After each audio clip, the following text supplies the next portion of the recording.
नेकी और बदी के रूप, हजरत इंसान के बदलते बहरूप, जुर्म की लातादाद कहानियां, लेकिन प्रोग्राम सिर्फ एक। जियो FIR, हर जुर्म की फास्ट इंफॉर्मेशन रिपोर्ट। औरत की नफ्सियात पर लिखी गई अक्सर किताबों के मुसन्निफ मर्द हैं, लिहाजा उन पर एतबार नहीं किया जा सकता। यानी औरत का मिजाज समझना आज भी इतना ही मुश्किल है जितना बाबा आदम के जमाने में था। ये तमीज हमने बांधी है सरगोधा की एक औरत की वजह से, जिसने अपने भाई को जेल कराने वालों से ऐसा पेचीदा इंतकाम लिया है कि कत्ल होने और कत्ल के इल्जाम में गिरफ्तार होकर पुलिस के जूते खाने वालों को आखिर तक पता नहीं चल सका कि उनके साथ हाथ क्या हुआ है।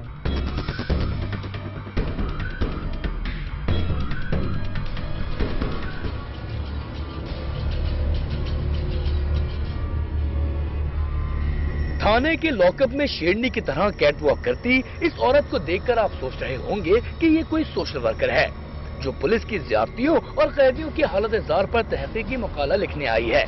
लेकिन अपनी गलतफहमी दूर कर लें, क्योंकि ये एक इंतहाई संगीन जुर्म के इल्जाम में पकड़ी गई है।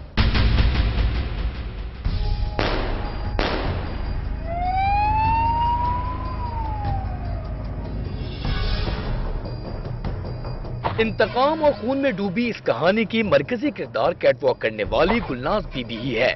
तहम पहले बात हो जाए कुर्बानी के बकरे यानी उबैदुल्ला की, जो सरगोधा के गांव 146 शुमाली का रिहायशी और टैक्सी ड्राइवर था। एक दिन गुलनाज टैक्सी स्टैंड पर पहुंची और उबैदुल्ला से लाहौर चलने को कहा। उसका अंदाज इतना दिलकश था कि उबैद किराया तय किए बगैर ही राजी हो गया। सफर के दौरान गुलनाज ने बताया कि उसका भाई कत्ल के झूठे केस में बंद है और वो उसकी पेशी पर लाहौर जा रही है। इसके बाद गुलनाज जब भी लाहौर जाती उबैद साथ होता। वक्त के साथ गुलनाज ने उबैद को ऐसा शीशे में उतारा कि दोनों साथ रहने लगे।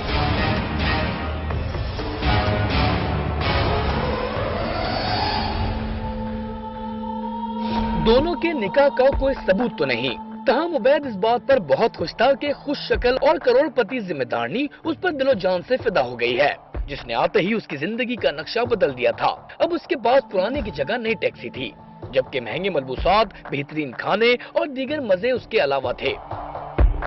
तहम मौज मस्ती का ये सिलसिला 27 अप्रैल को उस वक्त थमा जब गुलनाज ने उसके भाई रहमतुल्लाह को फोन पर ये इत्तला दी कि उबैदुल्लाह को किसी ने गोली मारकर जख्मी कर दिया है। गुलनाज ने रहमत को ये हिदायत भी दी कि वो थाने जा रही है, लिहाजा वो भी वहीं पहुंच जाए। ताहम रहमत के थाने पहुंचने तक उबैद की मौत वाक़ई हो चुकी थी। उस बीबी आख्या जो मरण वाला दस गया रियाज कालू खादम ते रियाज मताला उन्हां दे नाल ओ आदिया बई तू ओदी बहन नाल रियाज कालू दे नाल रला मिले ओदे वजह तो बई तू से मेरा बंदा को लिया, मैं उन्हां दे उत्ते पर्चा दिवा के उन्हां दलील करना। रहमतुल्लाह ने पुलिस को बताया कि वो अपने भाई के साथ गाड़ी में जा रहा था कि कालू रियाज और खादिम अली आए, गाड़ी को जबरदस्ती रोका और उबैद को गोलियां मारकर फरार हो गए।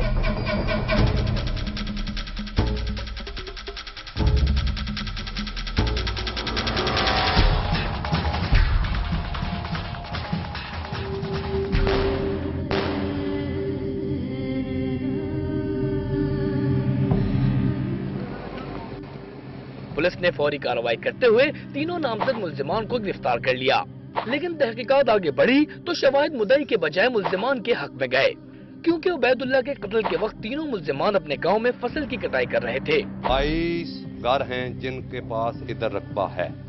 हम खाना काबा जाकर भी हलफ उठा सकते हैं कि ये तीनों आदमी बेगुनाह और बेकसूर हैं। नानी जी साडे घर जी शक जी कर गई सी, इस वजह आदि सी नजायज मुलाकात न जनानी ओदे आख्या मैं जी कत्ल जी करा देना, धमकियां देंदी सी आदि सी मैं तेन भी जी कत्ल करा देना। चौधरी कंबर विड़ैज दी कणके साहब जी मैं लगो आसो ना जी मारिया ना जी मराया, इंसान जी कोई कैड नहीं कोई सोच समझ साहब जी अस जी बेगुनाह साहब जी। पुलिस ने असर नौ तहकीकात की तो पता चला कि मकतूल के भाई रहमतुल्लाह ने गलत बयानी की है। वक़्ए के वक्त वो उबैद के साथ नहीं बल्कि एक दूसरे इलाके में शादी का खाना पका रहा था। दोबारा पूछगिछ हुई तो रहमत ने फौरन ही उगल दिया कि उसने तीनों मुल्जिमान को गुलनाज के कहने पर नामजद किया है, क्योंकि गुलनाज के बकौल मरने से कबल उबैद ने इंकिशाफ किया था कि उसे कालू, रियाज और खादिम अली ने गोलियां मारी हैं। यही तफ्तीश का वो मरहला था जब गुलनास पुलिस की तवज्जो का मरकज बन गई।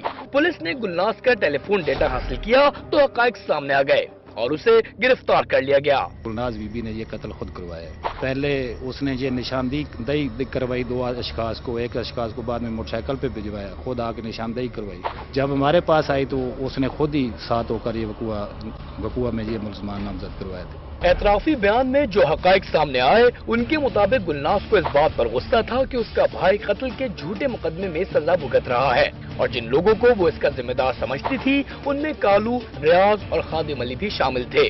लिहाजा जब उसे पता चला कि उबैद नामी टैक्सी ड्राइवर के कालू की बहन के साथ ताल्लुकात हैं, तो उसने पहली फुर्सत में उसे मोहब्बत की जाल में फंसा लिया। उसका मंसूबा ये था कि उबैद को कत्ल करा के इल्जाम कालू पर लगा देगी कि उसने गैरत में आकर बहन के आशना को मार डाला। तहम उसकी मक्कारी धरी की धरी रह गई।